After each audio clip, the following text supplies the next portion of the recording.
This is another Mr. Baller video. You know what I'm saying? This is the second video of today. At night, turn off your lights, like and subscribe. Would do whoop if you're new. If you fuck with me, if you're already subscribed, you know what to do. Don't let me sock you in your face.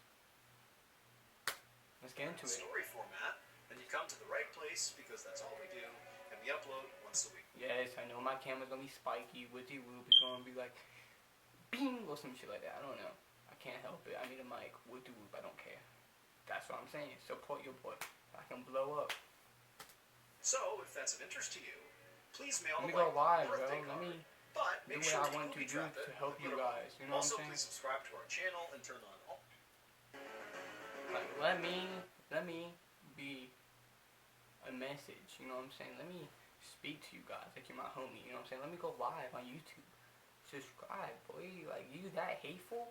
Like, it's literally free. It's free. It's free. Look what I'm doing and do it. It's free. One day in March of 2012, a 5-year-old girl named Maria sat on the floor of her kitchen in a city in northeast Mr. Brazil, Baller go, you know eating that. an empada and watching her aunt cook some stew. An empada is very similar to the empanada in that it is a pie filled with meat.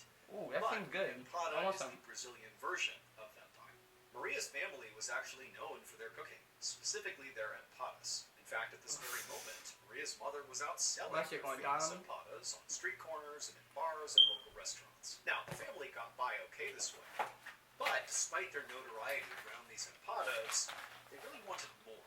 They wanted their family name to be respected, to be powerful. And so to try to make that happen, Maria's family we down bad, aren't we? worked 24/7. Not just on making empadas, but basically in looking for ways to kind of grow and expand the family name. In fact, while Maria was sitting on the kitchen floor, she could hear her father in the other room working. And the reason she knew he was working is because periodically she could hear him yell out with excitement. He was basically sitting there coming up with ideas of how he could make the family name even bigger and better, and when he had a good idea, he would shout out, be like, oh, I found it! And in addition to constantly sort of brainstorming ideas of how to become rich and powerful, Maria's father also was an author, and he was writing a book that he was convinced was going to be another thing that would kind of ratchet their family up the social hierarchy. But because Maria's mother and father and basically everybody in her family were so completely immersed in work all the time, it meant they didn't really pay much attention to her.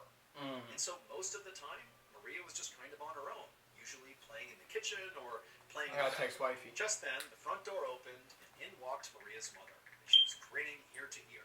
Not only because she now had an empty tray, meaning she had sold all of her empadas, but also she had brought someone along that she was really excited to introduce to Maria. Maria's mom stepped all the way into the kitchen, and right behind her was this young woman. And Maria's mother pointed at this young woman and then gestured for Maria to come over and say hi. And she told Maria that this young woman wants to become her new nanny. And so you guys can play together all the time while me and your father are out doing our work. Maria stood up and gave a shy smile to the young woman. Babe, show your face. Tell my stream I said hi. Tell your stream. Hey, tell my people say hi. Say hi. Suck my dick. Not you. Hello. Yeah, that's what I'm doing right now. I'm calling my baby, so suck my dick. Alright, I love you. I'll call you back when I'm done. Okay. I love you.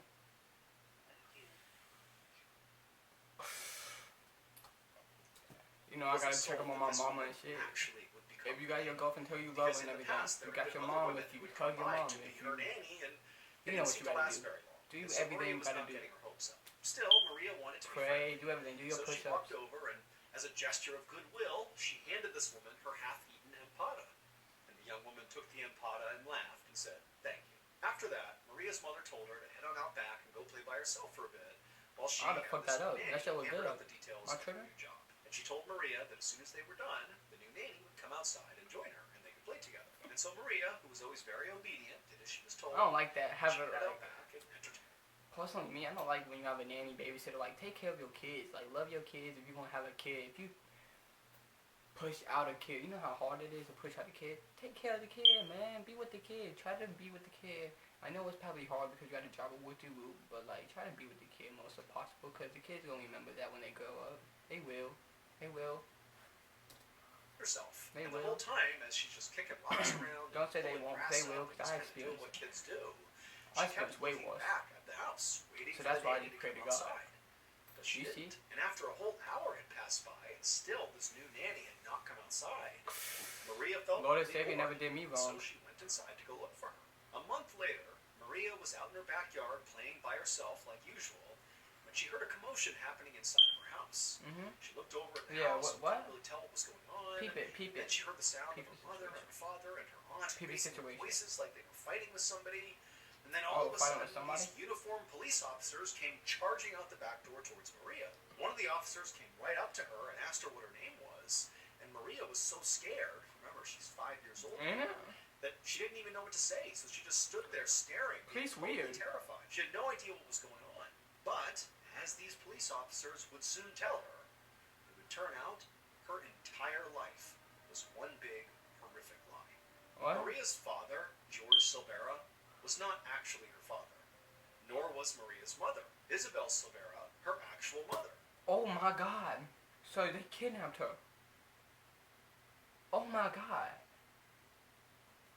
Oh my God. Nor was her aunt, Bruna Silva, actually her aunt.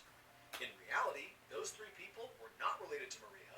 They were instead members of a cult called the Cartel Sect. And all these three cult members cared about was impressing the members of the cult.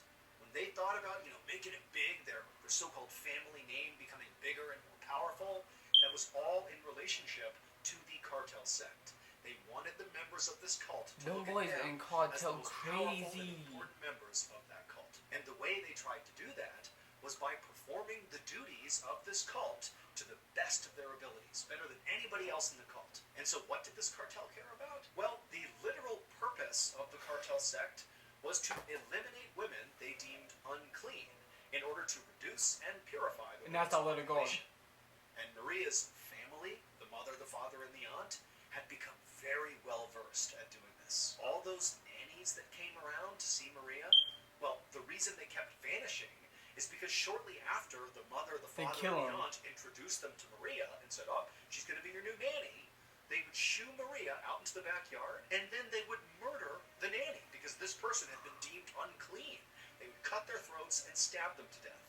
But that wasn't all. That wasn't enough cleansing. After they murdered these women, they would then Watch butcher who you them gotta and babysit. stuff the human meat into their famous empadas. I would have ate human meat. I would have ate human meat. Sell them to the people in town. I would have ate They human literally meat. were feeding people in this city human meat. I would've But the ate cult human and the meat. cannibalism and the murders were not actually the biggest shock of this story. What? The biggest shock of this story is actually the real identity of little 5-year-old Maria. She was actually the daughter of the very first victim of the Cartel Sect. The mother, along with Maria, 3.5 years earlier, when Maria was just a year and a half, they had been Rip her lured to soul. this very house where her mother was murdered right in front of Maria. And then after her Wait, mother what? was killed, they cooked her mother and fed pieces of the mother to Maria. And ever since, they had just kept Maria and treated her like she was a member of the family, basically turning her into an unwitting cannibal. The existence of the cult and their hideous murders were ultimately discovered after they used one of the credit cards of their victims sometime in the spring of 2012. Dumbasses. That's when all the cops rushed into the backyard and confronted Maria. George, Isabel, and Bruna, Maria's fake family, were convicted of 3 murders, including the murder of Maria's real mother, and they are currently serving what amounts to life sentences in Brazil. Police Dang. believe the actual number of women that they murdered is as many as 8. As for Maria, 8? They according to caught recent news 8 articles, hats. she was reunited with distant family. Maria is not her real name. That is a pseudonym to protect her identity. That was crazy. Our Muslim brothers and sisters. Yo, that was a crazy false story. I ain't gonna lie, that was crazy. That Are was. you the type of person? I'm not. because I'm not. I'm not. the- Sorry, Mr. Baller. You know my videos be Oh, yeah. short. You know. It's You all know, bro. You know I fuck with you for For 11-year-old. a friendly wave. On January 23rd, 1989, a A mother was cooking dinner in her home in Rochester, New York, when her 11-year-old daughter came into the kitchen. The daughter had just finished delivering newspapers along her delivery route in their quiet suburban neighborhood. And so her mother asked her the same nightly question: how was the route? And usually the daughter replied with just a good, but tonight was different. Instead, her daughter said, it's okay. And the mother pried, like, well, what do you mean? Yeah. What happened? And the daughter said, well, I saw something strange. She told her mom that she delivered newspapers to this one particular old man. He was very nice. He always waved to her whenever she went by. And tonight was no different. He had waved to her, but there was just something off about the way he was sitting. The mother asked, what do you mean? And the daughter, she really struggled to articulate what she had seen. One, it was dark. Two, the man was sitting inside of a screened-in porch that kind of obscured her view, and the awnings were pretty low, making it hard to look in. But she said basically when she had gone past, the man had waved to her like normal, but his legs appeared to be straight up in the air. Like he was sitting on a chair, and his legs were like up, vertical, right in front of him. In fact, when he waved, it was like he was waving between his legs at her. And so, what the fuck? Freaky ass dude. Didn't know what to make of it. I mean, the story didn't make any sense. She couldn't really understand how this guy was sitting. That'd be a his legs freaky would be straight frog. up in the air like that. But at the same time, she could tell her daughter was worried, and she kind of figured that maybe her daughter's imagination had gone wild here. And so she told her daughter, like, hey, look, if he waved to you, then I'm sure everything is just fine. Don't worry about it. But the following night, Mom, you gotta Paul take came more back from her fucking route once accountable again, with your and daughter she was even doing, more bro. upset Cause what? about this guy out on his porch. Why? She told her mom that once again she looked in the porch and there he was sitting there with his legs straight up in the air, except this time he didn't wave to her, including when she made a point to stop and wave at him. He did not wave back. Theory is that maybe he wasn't a family wave. Maybe he tried to call for help, and then he died. Now the girl told her mom that she What? was worried about him, and so she went right up to the door to go check on him. But the screened-in porch was locked, so she couldn't get inside, and her view was kind of obscured because of the screen, so she couldn't really see him in there. But she didn't know what to do, so she just Oh, left. so it was like now, inside this the story, house. which was already weird, now did seem a whole lot weirder. Yeah. 2 days in a row, her daughter was seeing this, but the mother's thinking to herself, like, come on, this is just some older guy who loves this chair, and he's fallen asleep in some weird position here, and my daughter's sort of exaggerating what she's seeing. Like, this can't be a big deal here. But again, seeing the concern. Why can that on her not be a daughter's big face, deal? This guy. She told her daughter, look, don't worry about it. I'm sure everything's fine. I will go by tomorrow morning and make sure he's okay. So the next probably morning, never did. before 11 a.m., Oh. the mother arrived on the street. Where this Okay, old she man did. lived. Let me shut up. And as she was walking down the road towards the house, she actually spotted the mailman. And so before she went any farther, she flagged the mailman down, and she asked him, like, hey, is there anything weird going on? Fun fact, with the nobody guy lives in the who's house. over there? But the mailman was like, no, he's just a nice older guy who Well, waves shut to everybody up. who goes by. And so the mother thanked the mailman and did give some thought to just, taking what the mailman said, turning back around and heading home and telling her daughter everything's fine. But, she knew her daughter was really worried about this guy, and so she decided she would just continue down the road and check on this guy for herself and just really make sure he's okay, and then report back to her daughter. And also the mother was thinking, it's about 20 degrees outside. It's very cold. This is not really a good time for an older man to be outside so much. So what's he doing? Let's really make sure he's okay. And so the mother made her way down the road, and she reached the old man's house. And sure enough, the screened-in porch really did obscure, whoever was inside of it. She could see a silhouette of what appeared to be this old man sitting there. But the first thing she actually noticed was not him, but rather the 2 newspapers that were sitting right on his walkway. Oh, so I mean, these are the newspapers that her daughter had left over the same period of time that she's seeing this weird thing happening with this guy. And so suddenly, the woman's feeling like that's a pretty big red flag. And so she hustled her way right up towards the front, and as she did, she looked into the screen porch and waved at this old man to try to get his attention, like, hey, are you okay in there? But the man did not wave back. And so the mother went right up to the door and she checked it, but like her daughter had said, it was locked. So the mother, she pressed her face up against the mesh screen that kind of had been obscuring her view from a distance. And she put her face right up against the screen where she would have a clear view inside. And when she did, and she saw the old man who was in fact right there, and he did in fact have his legs up, when she saw him, she realized what was actually going on. And the second she did, she jumped back, turned around, and ran away to go call the police. It It would turn out the old man who lived there, whose name was Robert Ham, and he was 73 years old, he was not just eccentric and sitting weirdly on his front porch. Instead, on January 23rd, right before that little girl had come home and told her mother that this man had been acting strangely, on that evening, Robert had come out onto his screened-in porch, and for whatever reason, he had attempted to sit down on this trash can that was out there on the porch. But the lid didn't hold, and so Robert fell butt first into this trash can, folding him up into this V position where his legs were straight up in front of him. And Robert was too weak to get himself out of the trash can, and also because of being in this V position where his legs were pressed up against his torso, it was restricting his ability to breathe and to make any sound. And so all he could do in this position was just wave at passerby, hoping they would see he was in trouble and go help him. But unfortunately, nobody could really tell what he was doing. This must be the worst way to die. On the paper route, they just thought there was this guy sitting in his porch in this weird position. Come on, Robert, how you die like that? R.I.P. us all. He was dying, and so unfortunately, because nobody came to his aid, that's a tragic way to die, man. He died of a heart attack. And in fact, by the time that little girl's mother arrived at his house and put her face up against the screen, he was dead. Robert was already dead. Yeah. Dang, that's a sad way to die, bro. That's a tragic way to die. Imagine you dying because you fell into a trash can. My boy, this must be that's more than tragic. Just teeth. This is crazy stories. I ain't gonna lie, that's a crazy way to die.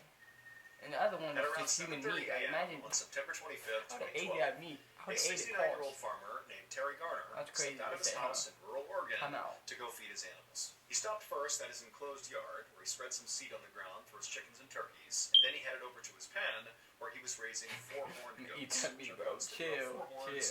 Yeah, it's gonna eat me up and come to that one. Tossing it in with the goats, Terry just stood there. You guys are weird in this generation, man. Terry loved his animals. Get your head up together. He actually had previously been a butcher for most of his life, but 6 years earlier, when he had retired, he had kind of gone the opposite direction, basically housing all these animals and treating them basically like people.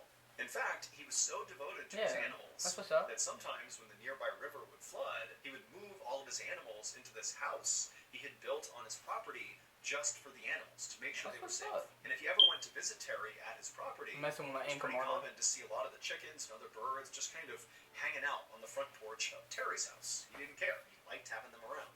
But of all the creatures that Terry took care of at his farm, the animal he loved the most were his pigs. Now, normally, when farmers raise pigs, they grow them to about 250 to 300 pounds, and then they sell them to butchers to be slaughtered. But that's obviously not what Terry was doing here.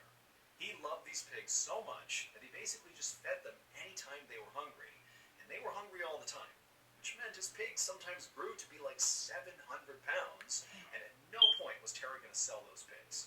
He just wanted his pigs to live their best life. So, on this morning, after he was done feeding his chickens and turkeys and the goats, he grabbed a whole bunch of food and began making his way over to his beloved pigs.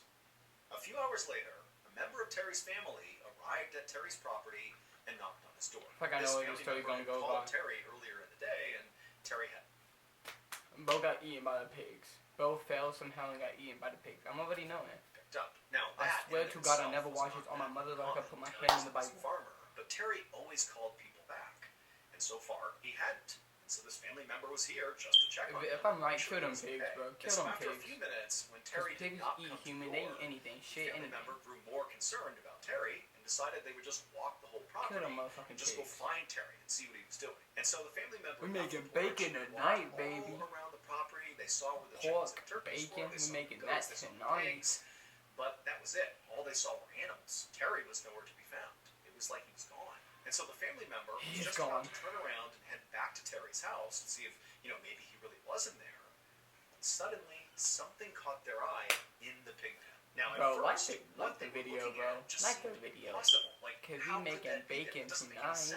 But when the family member walked over and got a closer look, they knew for sure what they were looking at. And as soon as that truth sunk in, they turned, ran to the house, and called the police. It would turn out, earlier that morning, Terry had walked into the pig pen to feed his beloved enormous pigs. Somehow or another, he had wound up on the ground.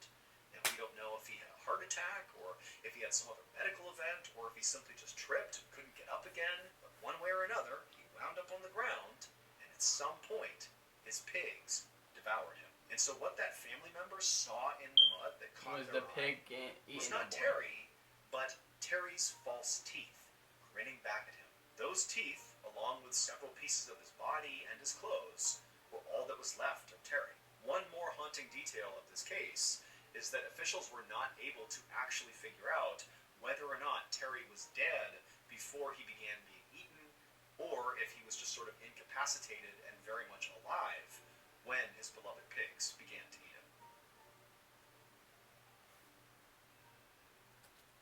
Hey, my boy, that is a crazy story because imagine dying because of a trash can and because your own pigs eat you, bro. Your own goddamn pigs, yo. That you've been feeding, that bro, I'm telling you, making pork and bacon tonight. What? Think I'm playing.